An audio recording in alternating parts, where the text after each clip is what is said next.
पारिवारिक लगाव एक आवश्यक विषय। वाणिपीडिया से भगवान का एक शुद्ध और अनन्य भक्त दूसरों की तुलना में अपने पारिवारिक हितों की अधिक कुशलता से सेवा करता है, जो भ्रामक पारिवारिक मामलों से जुड़े होते हैं। आमतौर पर लोग पारिवारिक मामलों से जुड़े होते हैं और मानव समाज की संपूर्ण आर्थिक गति पारिवारिक स्नेह के प्रभाव में चल रही है। ऐसे भ्रमित व्यक्तियों को ये जानकारी नहीं होती कि भगवान का भक्त बनकर परिवार की बेहतर सेवा की जा सकती है। भगवान एक भक्त के परिवार के सदस्यों और वंशजों को विशेष सुरक्षा देते हैं, भले ही ऐसे सदस्य स्वयं अभक्त हों।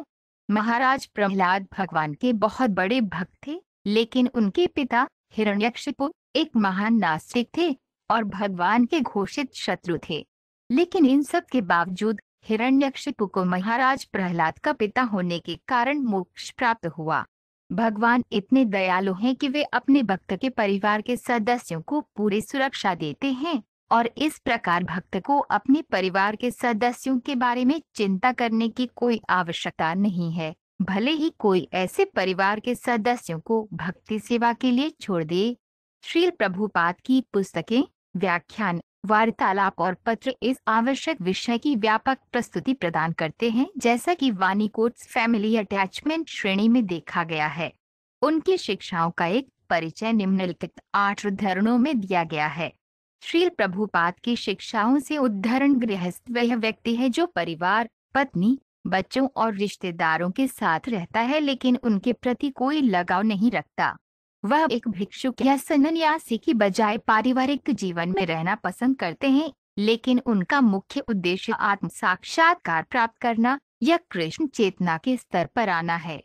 हालांकि यहाँ भगवान कपिल देव गृहमेधियों के बारे में बात कर रहे हैं, जिन्होंने अपना लक्ष्य भौतिक रूप से समृद्ध जीवन बनाया है, जिसे वे यज्ञ समारोहों, दान और अच्छे कार्यों के माध्यम से प्राप्त करते हैं।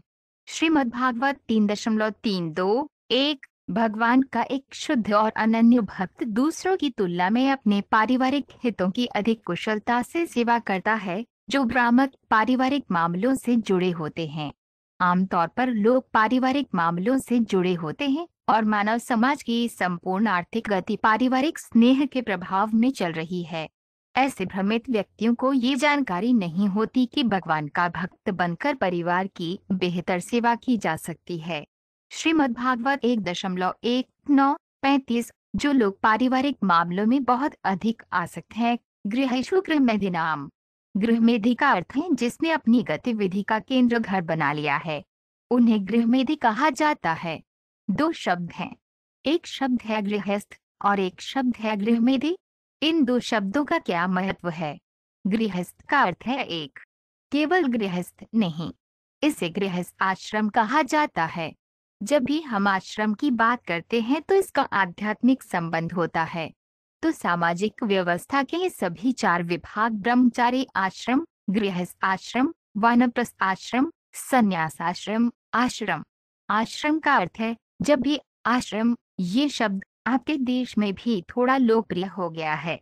श्रीमद् भागवतम व्याख्यान 23 अक्टूबर 1968 मॉन्ट्रियल। महाराज धृतराष्ट्र राजनीति, अर्थव्यवस्था और पारिवारिक लगाव से संबंधित भौतिक संबंधों के जाल में मजबूती से बंधे हुए थे और उन्होंने अपनी योजनाबद्ध परियोजनाओं में तथाकथित सफलता प्राप्त करने के लिए अपनी शक्ति में सब कुछ किया, लेकिन अब तक उन्हें इस शुरुआत से अंत तक निराशा ही हाथ लगी थी, जैसा कि उनकी भौतिक गतिविधियों का संबंध था।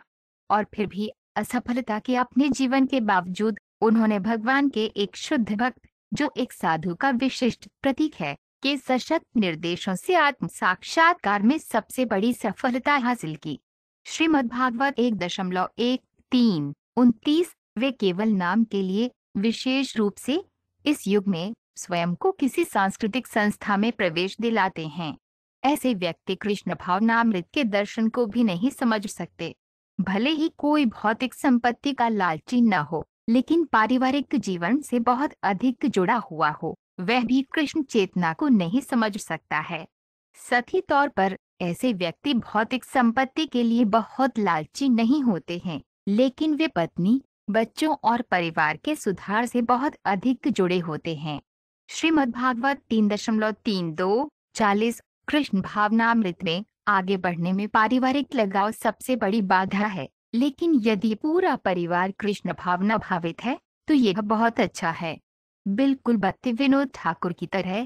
वह एक पारिवारिक व्यक्ति थे, लेकिन सभी भक्ति विनोद ठाकुर, उनकी पत्नी, उनके बच्चे और सबसे अच्छे बच्चे हमारे गुरुवार महाराज हैं। सबसे अच्छे बच्चे। तो उन्होंने अपने अनुभव से गाया है, ये दीनगृह भजन देखे गृहते गोलोक भया। यदि परिवार की दृष्टि से हर कोई कृष्ण की सेवा में लगा हुआ है तो यह बहुत अच्छा है। वह कोई साधारण परिवार नहीं है। श्रीमद्भागवत व्याख्यान 24 जून 1976। नया वृंदावन। वे कहते हैं, नहीं मैं मर सकता हूँ। नहीं, मरते समय चिल्लाते हैं, अच्छा नहीं लगता। कोई भी मरना नहीं चाहता। यह एक तथ्य है। स्वगृहेषु सक्तस्य। आमतौर पर लोग पारिवारिक जीवन से बहुत ज्यादा जुड़ जाते हैं।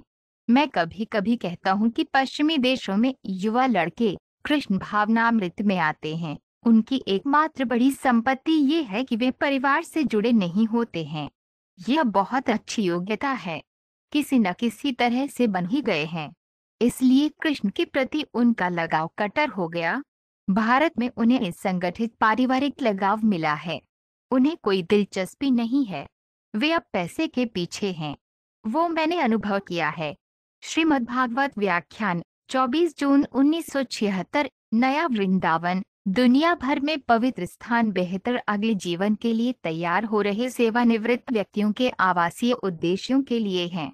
बुद्धिमान व्यक्तियों को जीवन के अंत में और 50 वर्ष की आयु के बाद पारिवारिक मोह, जिसे भौतिक जीवन की बेड़िया माना जाता है, से मुक्त होने के लिए आध्यात्मिक उत्थान का जीवन जीने के लिए वहां अवश्य जाना चाहिए। किसी को केवल भौतिक लगाव से छुटकारा पाने के लिए घर छोड़ने की सलाह दी जाती है, क्योंकि जो व्यक्ति मृत्यु तक पारिवारिक जीवन से जुड़ा रहता है वे यह भौतिक लगाव से छुटकारा नहीं पा सकता है, और जब तक कोई भौतिक रूप से जुड़ा हुआ है वह आध्यात्मिक स्वतंत्रता को नहीं समझ सकता है। श्रीमद्भागवत 2.1:16।